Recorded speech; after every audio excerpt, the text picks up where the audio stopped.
We're here at the Cub Scout meeting, Firehouse. We got Den Leader JM here, drilling holes in the beads. Okay? First one is, you gotta be quiet, alright? Listen to what I tell you, and follow me wherever I go, alright? Because I don't want you to go somewhere you're not supposed to be and could possibly get hurt. 2, no running, okay? You can't run around in here. There's a lot of sharp things in here and things you can get hurt on, alright? You know that, right? Alright. And if you have a question, just raise your hand. I'll be glad to answer. He told us. Alright, he told you? There are tools that we have, that big blue thing back there. That fills up our air tanks that we wear on our back. You see there's some extra ones over there? Yes. We put them in that machine that fills up our bottles. Alright? With air? That thing over there costs about as much as an expensive car, about $40,000. So we're not allowed to touch anything? No, not the expensive stuff. I'll give you guys stuff you can touch later, cheap stuff. Yay! Alright? Back in this room over here we store some equipment. Actually, let's walk in there. You see we have the hose up there on the wall? That's extra hose that we can use. And coolers. Coolers. Actually, the coolers are important. You know why? Hold on. The coolers are important because right here we have an ice machine. So if in the summer we have a fire and it's really hot out, and we get the ambulance crew, they come in here, they fill up the coolers and they put them in the ambulance and they go to the call. That way when we get hot at the fire, we have some ice that we can put on us and get some cold drinks of water. Alright? What are these? See that over there? We have a washing machine. That's where we wash our turnout gear, and then over there's the dryer that we dry them on.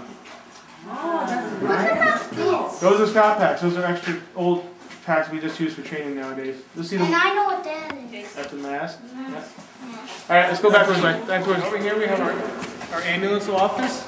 So in here we keep records of all the ambulance calls that we do. We do over 800 ambulance calls a year. So we have to keep record of all those medical records and the calls that we go on, and everything's logged and held in here. There's a computer in there. All the information gets put in. Even and then in the water. back, and then in the back there we have some storage for the medical supplies. Right? And then of course right in front of it we have our ambulance. Right? What are these? Just And another ambulance. right? Over there are extra oxygen bottles to put on the ambulance so we can keep An oxygen. ambulance right there. That's a rescue truck. We'll get to that. There's an ambulance right there too. Yep, that's a rescue truck. Right? Come on up here.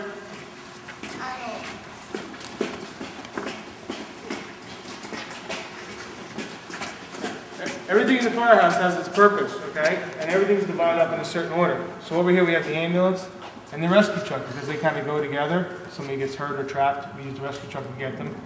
And then the ambulance crew will take care of the person. So we keep those pieces of equipment right next to each other because those people tend to work together the most. Then over there we have the fire engines that put out the fires, and those guys work together, so that's why those are kept on that side of the firehouse. And in the middle here we have this van. All right, we'll walk over to the van. This van is for those people that you see out in the street directing traffic, or when there's an accident or something. They have all their equipment in this van, and then they can go out there and direct traffic. You see up on the top there, it's got the orange bar in the back that directs the traffic. All right, kind of interesting stuff, but good for it. All right. And over here we have, like I said, we have our fire engines. We have 3 of them. One in the back, this big one here, and this other one over here. Oh yeah, he's Okay. 3 to 12. Are we gonna go in there? Yep, we will. All right. Yeah. So we have three fire engines. It seems like a lot, right? But actually, every one of them has its own purpose, and they actually go in certain order. This one goes first here. It carries the first crew to the fire. Then this one over here comes and backs it up. And when these guys get tired, those guys go to work.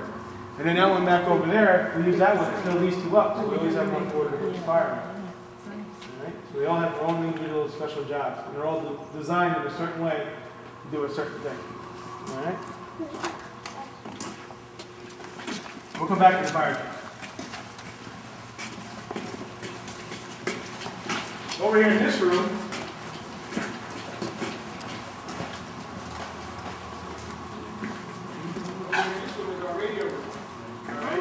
when a call comes in, somebody comes in here and mans this room. And over here we have different types of communication. Okay, we have obviously a telephone. Everybody has that at home, right? We have a scanner back over here. We can listen to all the police agencies and the fire agencies and anybody we want to. We get right up to airplanes and the trains we can listen to on that radio back there. And then we have 2 different radio systems here that we can use to talk We have this one over here, which we use to talk to our local dispatch center. If you dial 911, that place, we talk to them on that radio. And then this little radio here, we use that to talk to our fire engines and ambulance and everything on our own frequency. So what we have here in Lake Carmel is that if there's a big emergency, like say a storm comes through or something, we can operate on our own frequency and not have to worry about everybody else that talks on that radio. So it's kind of unique for us. All right. We have all the information we have up here. We have our books and reference guides that the guy that's sitting here that needs information and telephone numbers. We have all the phone books in here. We have maps up on the wall and things like that. So whoever's sitting here can be like our reference person for any information that we need. What's this? That's just another radio that we talk out on. All right. What else right here? We control our bay doors from here, so we want to open the door out here. Then we just hit the button here. We open the door up, right? Alright. And the reason for that is that you really don't want to be outside when the doors are opening and closing, because if anybody hasn't been home, they know there's springs and everything else involved in it, and it can cause a danger. So we try to open and close the doors from in here. While everybody's in the trucks, we open the doors, and when they come back, we open them while they're outside. If we were out on the call and another company comes here to stand by, they can hang out in there, watch TV. We're having drills or Sunday morning. We're here every Sunday morning. We put our donuts and bagels and all that good stuff. We make coffee in there. And there's always usually water in the refrigerator, so if we come back from a call and we're thirsty, we can get a drink of water. The TV's up there. Fun. All right, come on this way. No, everything's here. You see these big yellow hoses that are hanging out all over the place? Yeah. We hook these up to the exhaust of the fire truck so we can actually run the fire trucks inside and not have the exhaust bother us. All right? Because unfortunately, one of the number one causes, the killer causes for firefighters is cancers from the different smokes that we get exposed to. And one of the big ones is exhaust from fire engines. Because for years, firemen will walk around in the firehouse with the fire trucks running, sucking in that wonderful smoke. Are we going to go in the other one? Yep. Back here we have all our cushion hanging up. Right? So we have, it's all here. And if you notice, it's all in the back of the firehouse. There's no windows back here. Because our gear, if it sits in the sun, will lose its safety effectiveness. So we have to keep it out of the sun in the back here. Right? That's why there's no windows back here. And we have them over here. All right? So everybody has their stuff in there. The helmet's up here. They can, you know, it's sitting up here on the grate so it can air out and dry after they've had it on. It's all hanging. Everything's ready to go. So the person comes, what he has to do is grab his stuff, throw it on the ground, hop in his boots, throw his jacket on, and get on the truck.